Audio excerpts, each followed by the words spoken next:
Welcome to the official roast of the Indianapolis Colts, or as myself, Ati Logan, and my co-host Pro Fan Logan like to call it, episode 16 of Colts Unplugged Pod. If you're not following, if you're not subscribed, I don't know what the hell you're doing. Hit that subscribe, hit that like button, Colts fans. Today, Logan, I think we're going to be a little angered, a little saddened, mostly angered.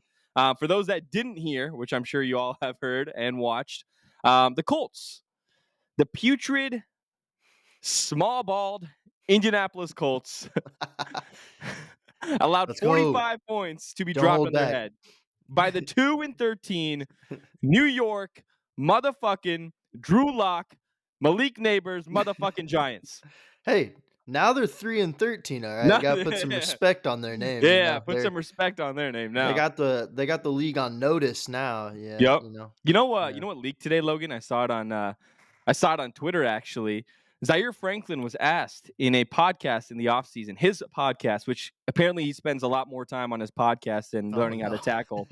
He was asked on his podcast by one of his podcasters, hey, Zaire, what's a team you want to play more often? I think EJ Speed actually asked Zaire that. You know what Zaire said? He said, I want to play a team that's in the big market, that's ass, just like, and I quote, the New York Giants. And EJ Speed said, well, we played them this year. I think I saw that clip. Yep. Yeah, Yep. I saw that.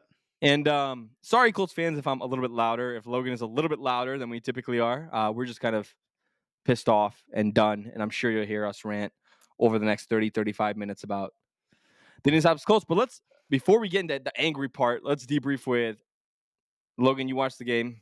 I'm sure you watched the game with your friends or your girlfriend. Emotions, what did you feel? Yeah, not my proudest day. My girlfriend got to see me crash out a little bit, is what I would call it. Nothing broken. Thankfully, those days are past, but threw some stuff for sure on the ground, some stuff that was okay to get, thrown on the ground, like TV remote, knocked over the clothes hamper, so the clothes fell on the floor. Don't worry, Knocked I over picked your them up. girlfriend. No, no, no. None of that. None of that. We don't condone that here on Colts Unplugged Pod. But That was a joke, guys. That was a yes, joke. joke. But no, yeah, I took off my Jonathan Taylor jersey, even though he did have a pretty good game. He Took it showed up. off, threw it on the ground in my studio office here. Threw my Colts shirt off, immediately put on a different shirt, and I said, "I'm not wearing the shirt of this piece of shit team for the rest of the day." You just threw on like a Giants jersey that you had on. Like, fuck it.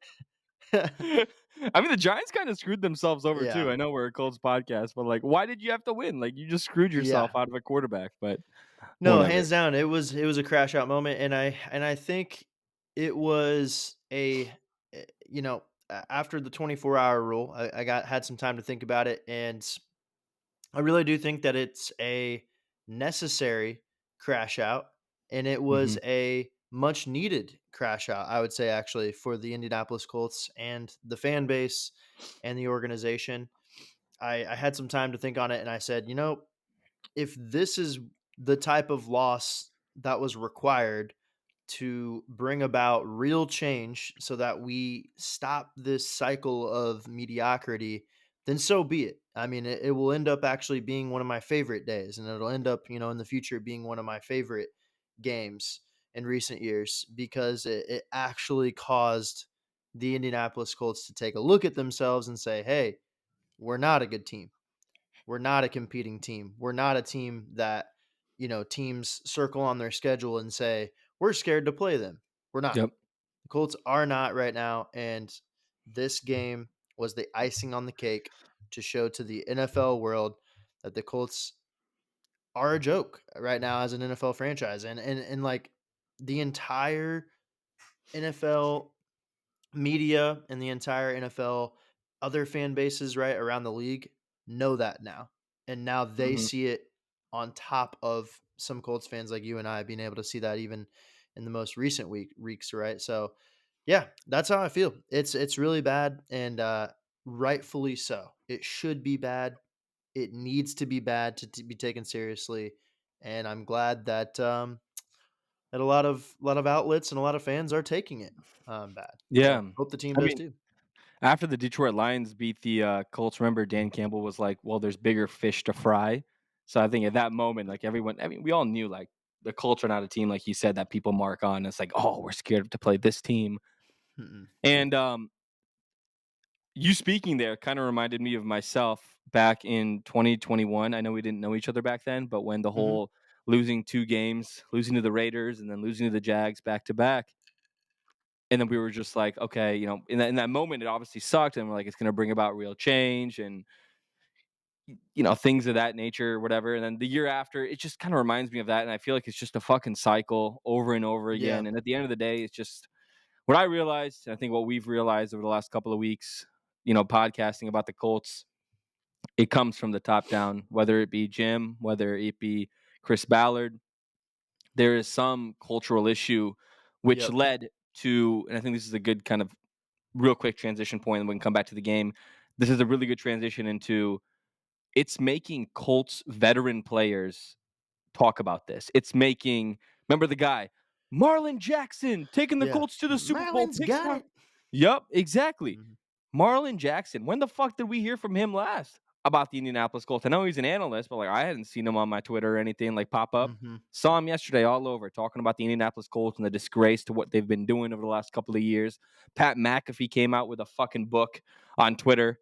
You should That all was Colts fans should read that. that was the McAfee Manifesto, man, is what Yes. I've heard it, you know, Yep. dubbed as it, and it really was, and it was. I have found very few people that, as far as Colts fans wise, as far as Colts fans, I found very few Colts fans that have disagreed with what he said. There's certain elements and things, and like he really went in, but for the most part, I think a lot of Colts fans were like, "Wow, this is the sentiment that we need to have right now." I So, think what happened was a lot of Colts fans when Pat McAfee said this about the AR tap out back a mhm. couple of weeks ago, all the Colts fans were like, "Fuck you, McAfee! Like this is not how you treat it. Like you're the only person that represents small market Indiana because you're this big shot Yeah, guy on ESPN." And now I think a lot of Colts fans, like you said, are just like fed up to the point where we're just like, Pat McAfee, everything you said is exactly how I'm feeling in that moment. And I promise right. you, from my perspective, if I didn't I crashed out just like you yesterday. But if I didn't come out on, and I know I posted a pretty long video, it got pretty good traction on like TikTok and Twitter on our Colts Unplugged, Cuts Unplugged Unplugged. pod page, That's Unplugged our page. favorite way to say unplug now. Yeah, right. Our Colts Unplugged pages. It did some pretty good numbers, and I think it's because I needed that as just like a 2.5 minute therapy rant session talking about the Colts. Otherwise, I'm in my parents' home right now for the holidays, hence this whole makeshift fucking background and my phone flashlight, but, like, it's, I would have crashed the fuck out if I was back in Chicago, I promise you that Yeah. much. Yeah, man. I there's really nothing in the moment when it happened, going back to, like, you asked, like, how I felt, like, there were really no words that I could put to it. It was just, like, frustrations, right? And I know, obviously, again, at the end of the day, right, this is all just a game that we love, and, it's all there's No, bigger things. it's more than a game, But Logan, that's where I this was is gonna get at. everything. Yeah, yeah. So, like, at the end of the day, you can say, like, "Oh, it's just a game, it's not that big of a deal, like, get over it." But here's the thing, man, is I've I've harped on this to many people before. To a lot of people, it is much more than a game. It's a community. It's a way of life. It's their friendships. It's the way that they communicate with others. It's how they feel like they have a higher purpose, right? It's And therapy to it's some. therapy, yeah, exactly. And so for all the dedicated fans that spend a lot of their hard-earned money and time and just effort and attention on this Indianapolis Colts team, I feel you. I feel every single person out there. I feel every single anger out there. I feel everybody, whether you're crashing out, whether you're being, level headed about it. I completely understand, honestly, where you're coming from. And that's exactly how I felt. I spend a Yeah. lot of time, a lot of effort. I care about this team a lot. I care about the organization a lot. It goes way further than just a football team. I know you don't live, over here in Indianapolis, Addy, but you've been here plenty of times, obviously, being a season ticket holder. Mhm. Uh, it means something to this community, man. Like it really means something. Like the Colts embody and make up what Indianapolis is. And for them to just come out like that and just look like they had no fight, they didn't care, they didn't show any extra effort in the biggest game of their season, it's warranted. It's warranted of a crash out, and it's warranted of some serious changes and serious punishments, I would say, being handed out in the form Yeah. of firings, things of that nature. Yeah, I 100% agree, and a lot of the Colts players were asked today. We're recording this on Monday evening. A lot of Colts players were asked today, Monday, the day after this, what happens. And DeForest Buckner was saying, like, hey, we shat the bed like we've been doing, and there's going to be a lot of changes, and a lot of people Yeah. aren't going to like these changes, but it needs to be done. And I always viewed, Buckner is still a top three Yeah. defensive tackle in the league. Like, and he's a pretty good leader in my opinion. Barely misses any games. Plays through injuries. It's Yep. just what he is. If we had 53 DeForest Buckners, we might go somewhere. But um, Facts. 100%. But he even said Yeah. like there's going to be changes, and I sure hope there's a shit ton of changes because going into the game against the Giants, I didn't really have too many high expectations for the offense, meaning we kind of see what it looked like. We kind of saw what it was looking like, but I was just like, we're playing a 2-13 Giants team at the time. Yeah. We'll score enough to win against this Giants defense that's missing 4 starters, including Bobby Okereke and Dexter Lawrence. I did not expect that defensive performance, that almost perfect passer rating that was allowed for Drew Lock because of the Indianapolis Colts defense. They can't tackle. Gus Bradley, miscues, misassignments against a team that had never won at home at MetLife Stadium this season. A team that Yeah. averaged 14.3 points per game this season. A team that was on their third string quarterback this season. And you put up that absolute shitter of a performance on the defensive side of the ball. I don't know about you. Outside of like Buckner, Kenny, and Latu, I could give a fuck who else comes. Like who else? Yeah. I Maybe mean, maybe Jalen Jones. Jalen Jones, sorry, and maybe Nick Cross because he's a young Yeah. stud. But Everyone outside of else. that, move on. Bring on Jalen. I mean, I want. Why the fuck did Jalen Carlisle not play more? Why was EJ Speed in the game?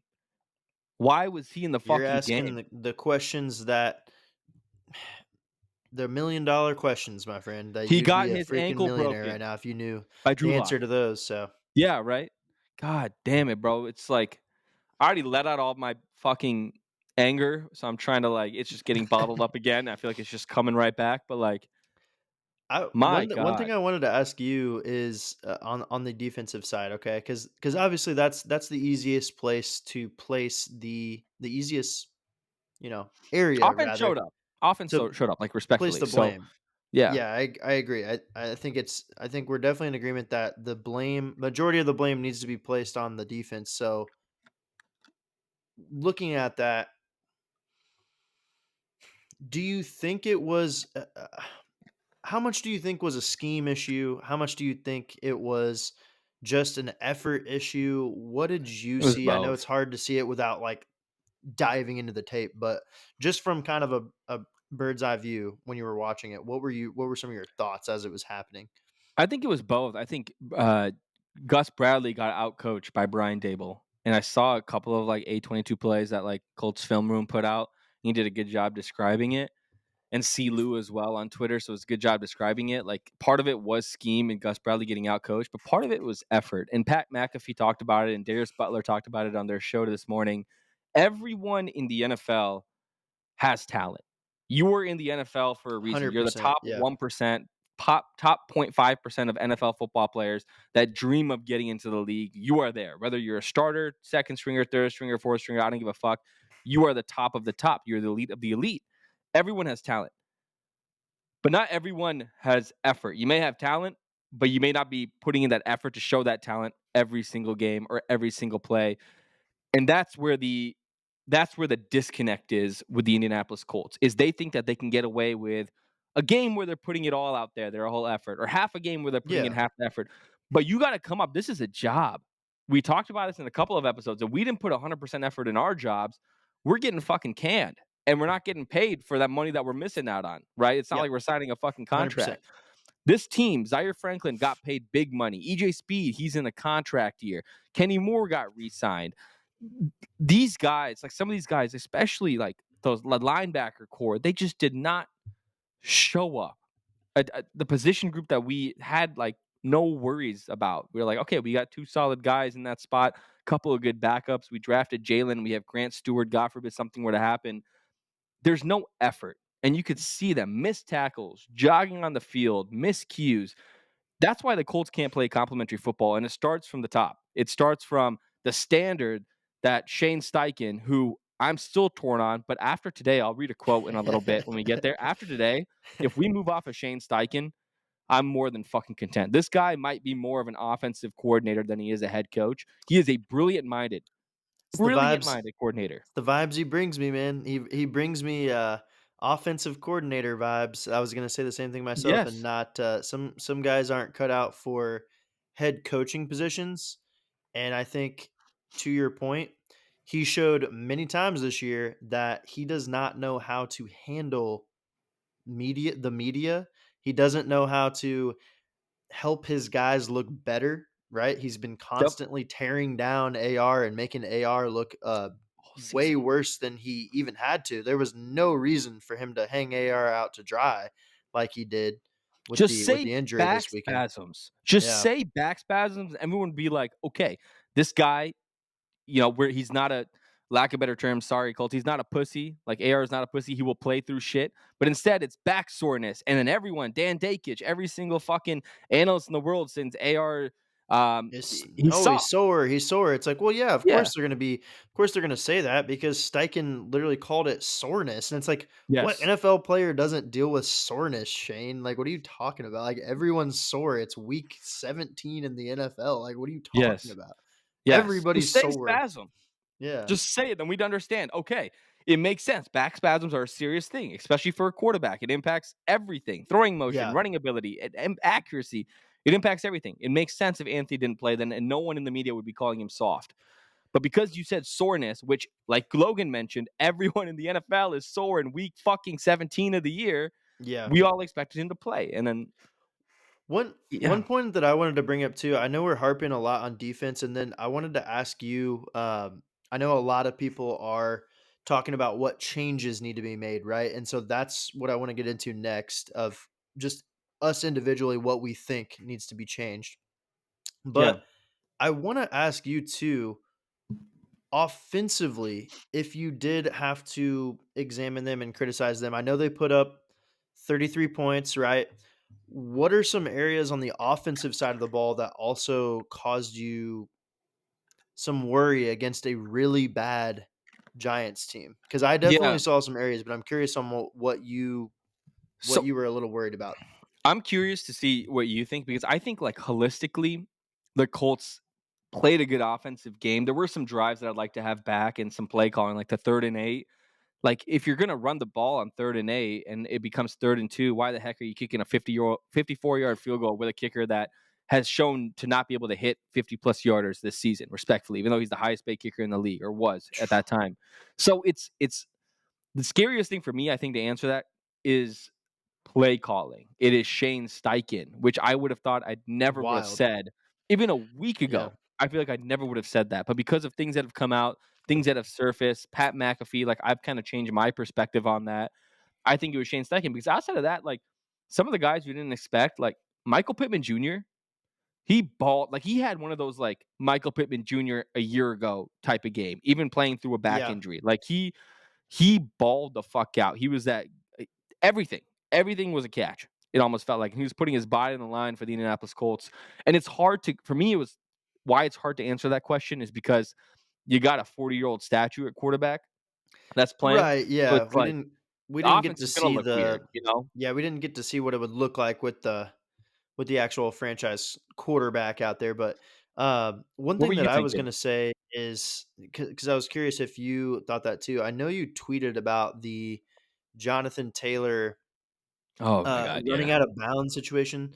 So to my point on that, I think offensively there were still, and it still continues to trickle through. There's still some boneheaded decision making from some of your guys that you don't really expect to make these boneheaded decisions. It's like veteran guys, like guys that have been in the league for quite some time, guys that have had success for quite some time. And so it is very odd when Jonathan Taylor makes a play like that where I mean just sticking the ball out with a little bit of a just whoop just like Yeah. that would have been a Dive. first Do down. something. But instead just running out of bounds when there was nobody in front of you, at least right directly in front of you, you know?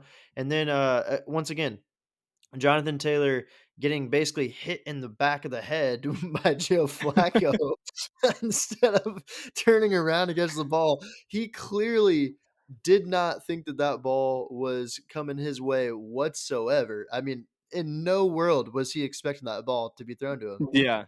And then there was also the play for him where he dropped the 2-point conversion. So I'm like, Yep. at the end of the day, it's like Jonathan Taylor, he had a good game, but it's like, why are we at the point in his career? He's what, his 5th year now? I believe this is his I think 5th like season. 4th year. Yeah, 4th Yeah, or 5th 4th or 5th season. season, going into his 5th year or whatever. What? Like, why are we having, like, these type of boneheaded plays? And it's not just, like, 1 or 2 things, it's like a whole game Yeah. of boneheaded plays that actually did cost the Colts something, because if you think about it, that 2-point conversion, huge Mhm. momentum Mhm. killer right there. You're about to go in and tie the game at 28, and And a instead pretty you're cool down play by design 2. too. Instead, Yeah. you're down by 2.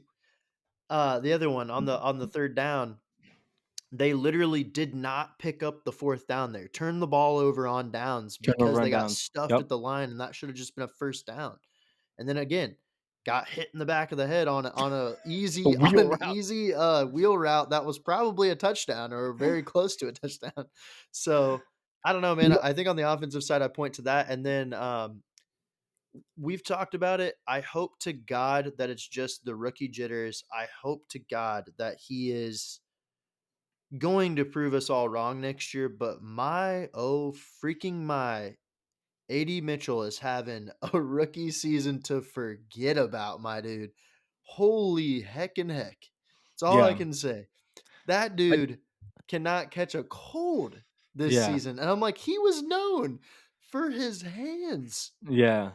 in And it's college. Like, that was what he was doing. He was like, he's not a guy that's gonna, have the athleticism of like a Malik Neighbors or a Brian Thomas Jr., but he's going to have just such good hands. yeah. And he's going to catch every ball. He has been abysmal this year at catching the ball. That's the Yeah. one thing he can't do. He can get wide open, but he cannot catch the ball, man. And so, yeah, a couple areas like that on offense where it's just like these, once again, these little boneheaded, like weird mistakes that are not to do with like talent and effort and play calling seem to be Yeah. biting the offense in the ass. The defense, that's a whole different story, right? Yeah. But on offense, it's like, what's up with the boneheaded plays and just the little mistakes here and there? Like, at this point in the season, it's week 17. Clean it up, dude. Like, what? Should have been cleaned up Those are kind of things that are week you clean 2. up in like Like, week 3, bro. Like week 3 or yeah. week 4. Why are Yeah. we in week 17 Yeah. dropping wide open passes and running out of bounds on 3rd down? It's like, what in God's name is happening here, man?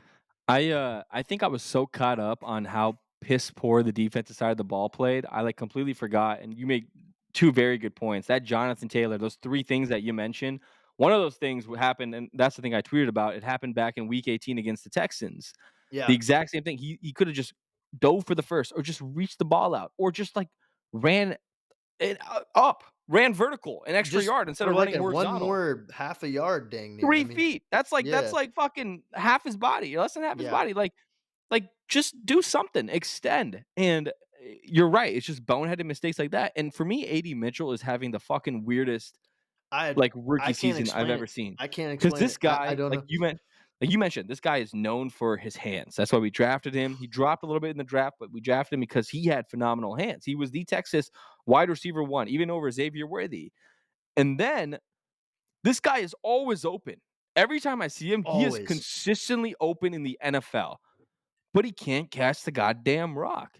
He just cannot. And he made one good catch yesterday, but then one right through his fucking hands. And I was just like, dog, you made this on a consistent basis 2 to 3 times a game, or 2 to 3 times a game against Dude, whoever you played with at Texas. and on the one he dropped, dude, he was, and I'm not talking about the touchdown that Flacco, the almost touchdown where Flacco overthrew it, because that wasn't a good throw at all. You're talking about the But, comeback route. yeah, I'm talking about that comeback route. Dude, in the NFL, you are never, ever going to be more wide open than that.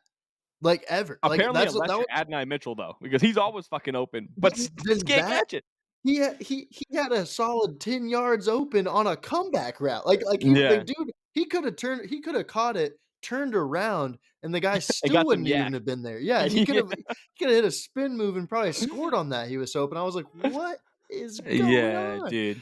So, yeah, I really, really do hope that, a couple of the rookies and stuff and a couple of the younger guys, I hope they make that much needed step forward because we'll get into it in our end of year episodes here. I'm assuming in a few weeks because I want to get into like our disappointments and things we liked and Yeah, didn't like. And absolutely. a little precursor. I mean, he's going to be making appearance on the list for sure of things I'm disappointed in because I'm like, I don't know, man. I don't even know what to The thing is call that, it. like, he dropped for a reason, but none of us fans, like, I didn't expect it would be because of his Not this on bad, the yeah. field ability. Like, I thought it was maybe, they talked about the whole diabetes situation, which, by the way, he's crushing it. Like, he's being able to play in the NFL with Yeah. what he's going through. Like, that's awesome to see. People said it was maybe character issues. I haven't seen any of that. Like, I haven't seen any No. character stuff. I haven't seen any, like, his health, Besides physical from health the stuff. little smirk comment Oh, of Ed when Reed.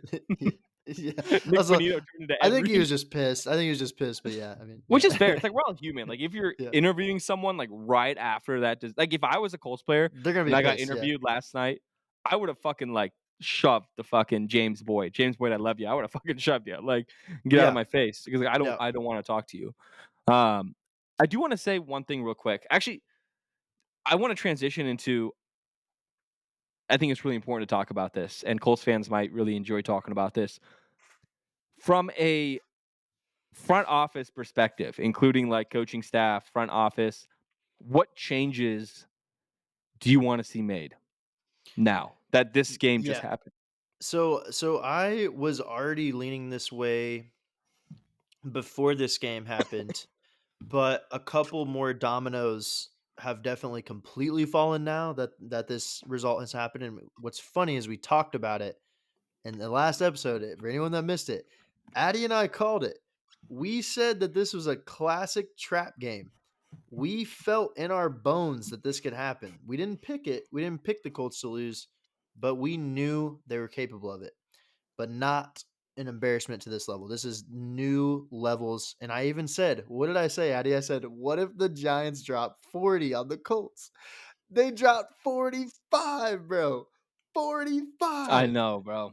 I Unbelievable. know. There was not a world where I thought this was going to happen. But, You know what's anyways, funny, Logan? Not to cut you off. There's people yeah. on Twitter that are saying this is our fault. I don't know if you've seen, and on TikTok and Twitter as well, because we had two back-to-back videos. One was your Yeah, video yeah. that you posted, the trap game. People are Yep. commenting on that on Twitter and on TikTok, like this is your guys' fault. And then there's the other one where we talked about like everything not going our way, like from the Chiefs game to the Broncos game to whatever.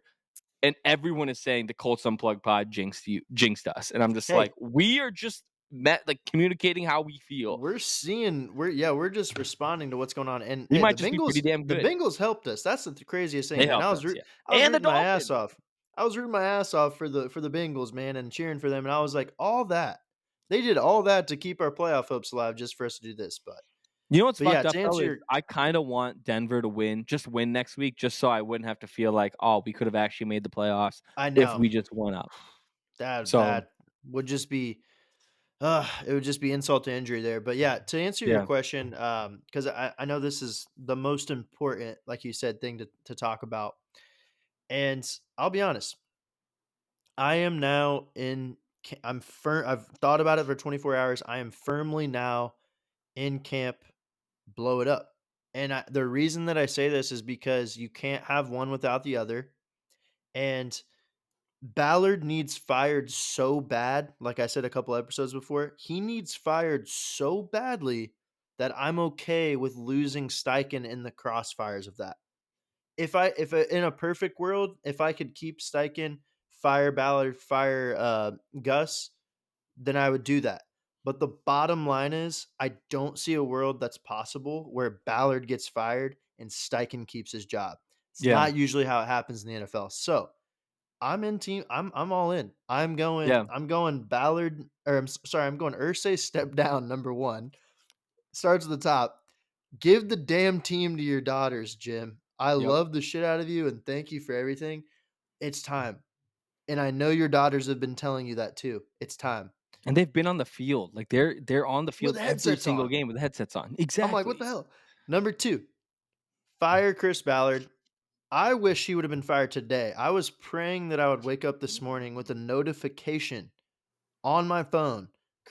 Ballard has been let go as GM of the Colts. I was hoping to God. Yeah. I'm gonna still keep hoping. I'm starting a trend today on Twitter. I said day one of tweeting "We like our guys" until I didn't Chris even see that. Ballard is fired, and I'm gonna keep tweeting it every single day. That's great. So fire I didn't Ballard. even Number see that. three, again, I think what comes with that is fire Shane Steichen. Unfortunately, just because that's the way the world usually works in the NFL. And then number three, it shouldn't or number four, I guess now, shouldn't even have to be said. Get Gus Bradley's ass out of here. What the how is he not, how did he even get a flight home? Yeah, how did I he mean, take the team plane back home? I don't know. who I did don't anyone know. talk to? I want to know if anyone talked to him on the flight home. Like, did he just sit by himself? Like, what? I don't Yeah, dude. understand, bro. But yeah, so that's what I would do. Unfortunately, I think it's time for a full. I wouldn't even necessarily call it a rebuild necessarily. I mean, yes, rebuild in a way, but I think it's time for a culture change. And I think the only way, as we've seen across the landscape of the NFL, how you accomplish a culture change is you have to bring in all new things, right? I mean, look what Yeah. the Lions did. I want everyone to look back and look at the blueprint of what the Detroit Lions did. They brought an entirely new culture in there with Dan Campbell. Like no coach in their history had ever been that culture that he is. Yep. Like the type of guy that I'm talking about. They Yeah. never had that type of mindset. And then they just drafted and they drafted And they just hired right, guy after the guy and they coordinators. hired coach after coach and they got Ben Johnson. They hired Aaron Glenn, sorry. Um, and they just built it from the ground up. And you have to like build an entirely new culture. And that's what they did. And look where they're at now. Yeah. That is what I need for the Indianapolis Colts. That's what I desire for I the Indianapolis Colts, and that's what I think they need to do. I think an even cooler example is the Los Angeles Rams said, and I quote, "Fuck them picks" 4 years ago, 3.5 years ago. What did they do? They won a Super Bowl, and 3 years later, 2.5 years later, they are NFC West divisional champions in a much tougher Again, division. It took the GM of the Los Angeles Rams 2.5 to 3 years with zero picks, drafting out of fucking Florida State and Miami players to rebuild their entire defense with Aaron Donald gone, the entire offense with fifth round fucking Puka Nakua. I don't even know Tutu Atwell, yeah, what round he was drafted in. But here we are with Chris Ballard in year fucking 8 or 9, has never won the fucking division and is still recovering from Andrew Luck retiring 7 years ago. yeah. Why is this guy Technically employed? five seasons ago, but like 6 years ago. Yeah, 6 years ago. yeah. Why is this guy employed?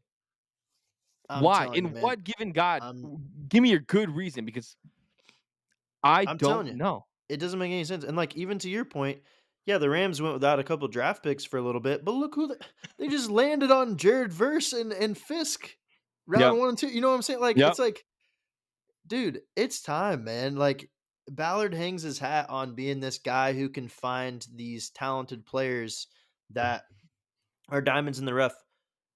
Okay, let's pull up his resume. What has he done? I mean, like, you got Darius Leonard, right? He's not in the Yeah, league anymore. yeah, There's a second. He's not in the league anymore. He's yeah. done.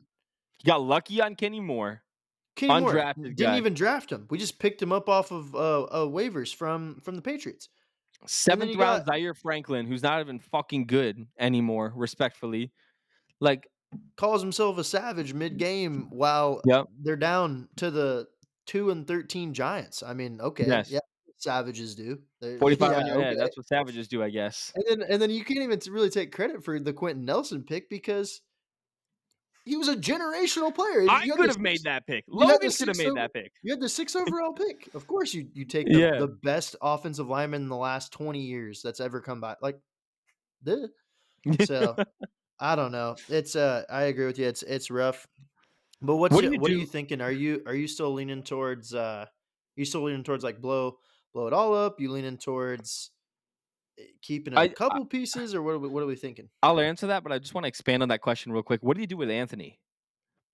They blow the entire thing up. What do you do with Yeah, Anthony? bring it back. I Because mean, I think so, right? well, you Yeah, have to. Yeah, I mean, you you have have to. to. Okay. We don't have a Here's high what enough like the Colts don't have a high enough draft pick this year. Won't have a high enough draft pick this year to draft QB. and I'm not a huge fan of any of the quarterbacks either, outside of Yeah, Cam it's Ward, not a maybe. deep quarterback draft. Yeah.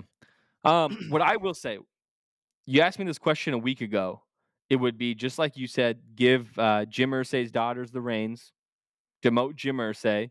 Once again, respectfully, you've been a great, owner for X amount of years.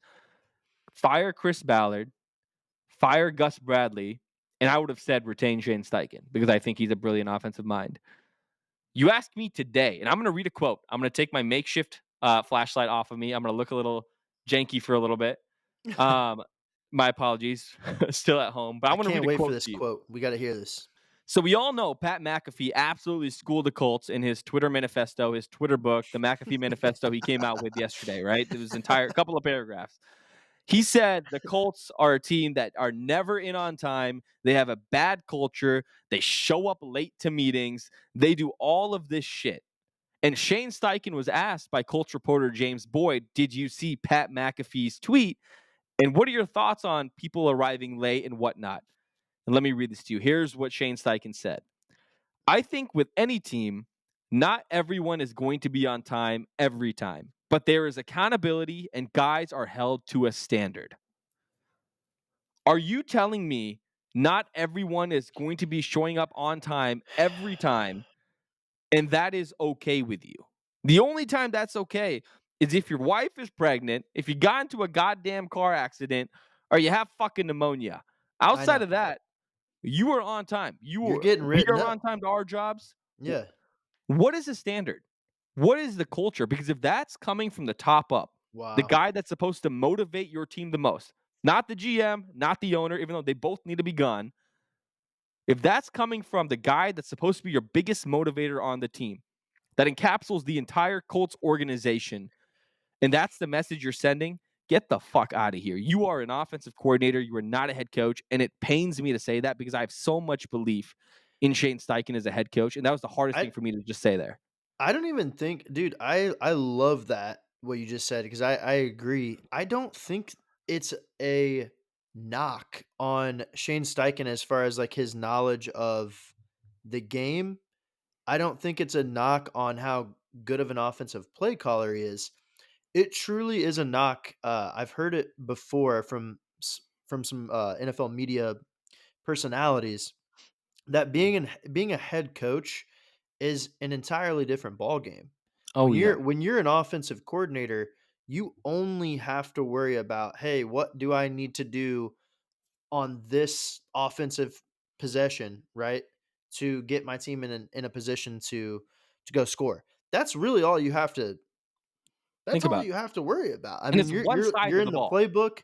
You're in the playbook. You're sometimes calling the plays.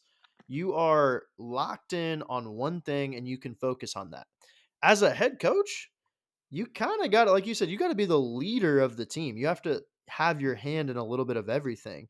Yep. And one thing that, again, that I am for sure of now is that Shane Steichen did not have an ounce of media training. Holy Lord. Zero. He Zero. says the most boneheaded things, man. And I think it's just because he's not a head coach. He doesn't speak like a head coach ever. And And it he's sucks. he's always tripping up. He's always tripping up and just hanging his guys out to dry, dude. Especially the most important player on his freaking team, the potential Franchise franchise quarterback. quarterback. It's like, man, you're making him look like a dumbass. And it sucks because I remember when this hire was made back 2 years ago, I was like, "This is fucking awesome." Like, we are headed in the right direction, and even what he did last year with just Minshew, I was so excited for this year with Anthony. But Yeah. everything has regressed from play calling to media to just being the head coach of your football team, and I see all these people, all these little critters on Twitter saying, "Just demote him to offensive coordinator or bring someone else," and that's not how it fucking You works, you can't fucking do Twitter that. head. Like, You can't do that. you don't do that. You can't do that. There's not a chance. You just can't do that. But No, dude, I agree with you, and I will say this to that point. I don't know if I've ever seen that. I don't know if I've ever seen this level of regression as an NFL football coach. Like from literally, guys, we're talking about a dude that until the last week of the season, till the last week of the season last year, he was a legitimate coach of the year candidate. top 5 play caller in the Top league. 5. He was a head coach of the year candidate last year. And this year he has regressed to, again, head coach wise. I don't know about offensive play caller, all that type of stuff. Head coach wise, he has without a doubt been one of the worst. I don't know about like bottom 5 or something, whatever. He has been one of the worst head coaches in the NFL this year. And I think that's fair to say. Statistically, it's been bottom 5 on his side of the ball. If you compare offensive play callers and defensive play callers that are head coaches, he is bottom 5 play caller on the offensive side of the ball, which is absolutely insane. I never would have expected that being the case. I don't remember what the exact stat is. It might have been like EPA per play or something, but it is just watching his downfall has just been honestly mind-boggling. I would have never bet my mortgage that this guy wasn't gonna be our head coach for the next 5 to 10 years. I had so much faith that this guy was gonna be around for a while. Even if we didn't even get the quarterback right, this guy can make it work with Gardner fucking Minshew, who looked like a fucking tulip on the Raiders this season. Like, he made it work with that He quarterback. looked like a tulip. So And you I'm know gonna what leave. sucked? I wanted to leave you with one thing real quick, Addy. Yeah. Not to cut you off, but I wanted to put it into perspective. Okay, Uh-huh. offensively, you said the Colts haven't been good enough on his side of the ball, and obviously we've known that on the defensive side. You tell me if these two numbers gets it done. You tell me if this is, hey, we are a team that's going to compete for AFC South titles on Yeah. offense. Okay, we've got one game left to go. The Colts officially rank 20th. No. 20th in total offensive yards per game. Okay. Mhm. On the defensive side of the ball, they rank 29th. So Mm. bottom bottom 3. Doesn't sound So you like a tell playoff me team. a 20th ranked offense and a 29th ranked defense, and that's just total offense and defense. There's areas that they're even worse at than those. Is that good enough? And like the answer is obviously no. I mean That is not a playoff team. it's crazy. It's not a playoff team. It's not a playoff Nope. team. And what sucks the most for me, Logan, is obviously I live in Chicago. All my friends, I grew up in Illinois, they're all Bears fans. And they always tell me all the time, dude, you may not have landed the quarterback. They hate Anthony Richardson. I obviously love him. They always say, you might not have landed the quarterback, but at least you know you have a head coach that's competent and very good. And they said that to me all of last year, part of this season. And now it's to a point where I'm just like, I'm fine with Shane Steichen walking. Give me fucking Liam Cohen from the goddamn Bucks. Like, bring his ass in, or maybe just bring a culture guy like Vrabel. But he struggles when he doesn't have an offensive Give me coordinator. Ben So Johnson. give me Ben Johnson. He would Dude, never cuz come here. I want a piece of that freaking Lions mentality. grit Yeah, that the Lions have, man. Jeez. and knock Nice. you down, bite your kneecaps on the way back up. Well, guys, I just want to say again, this is a safe space. Everyone can just let loose and just be angry. And however any Colts fan is feeling right now, just give them a little bit of grace and they're gonna be angry. Just let them kind of vent and stuff because it's been tough, and we're dealing with the reality that we are currently going through the longest playoff drought in the Jim Irsay owned tenure of the Hmm. Indianapolis Colts. So that's my entire life. That's Addie's entire life. A lot of modern day current Colts fans' entire lives. This is the longest playoffs drought that we have experienced. So it's gonna be very interesting, man, to see what changes are made. Obviously, next episode we will get into the final game of the season. Unfortunately, looking ahead to the dastardly Jaguars and a game that really doesn't mean anything anymore. Do we But even we're have to show up to our jobs on Thursday to yeah, talk about this? Because the Colts fucking team didn't show up. So why the fuck do we they have to didn't on show. Thursday? But guess what, guys? We care, and we're gonna be here, and It'll we be show up no matter what because yeah. this is our Dark goal. call. This is No, our no, not team. again. I can't sing it. Why do you All why'd they do it to Seth like that? How about that, why, bro? Colts? I think why did Seth do this to Yeah. us? That's Why that's a better question. why'd you have to do Seth like that, bro? Yep, Colts. This yep, guy loves you guys, and you yep, had to do him like that. But yep. if you guys haven't, like I said, make sure you click that subscribe button. It really helps get the message out to more Colts fans, and definitely love having good conversations with you guys. Give us a follow on Twitter at Colts Unplugged. We be popping off over there. We be having great conversations. So really appreciate every one of you that I've seen. And like I said, blow it up Blow it up. or we're gonna be upset. Okay. 100%. 100%. Hey, see a Colts fan, hug a Colts fan. This is episode 16 of Colts Unplugged Pod. We're out, baby.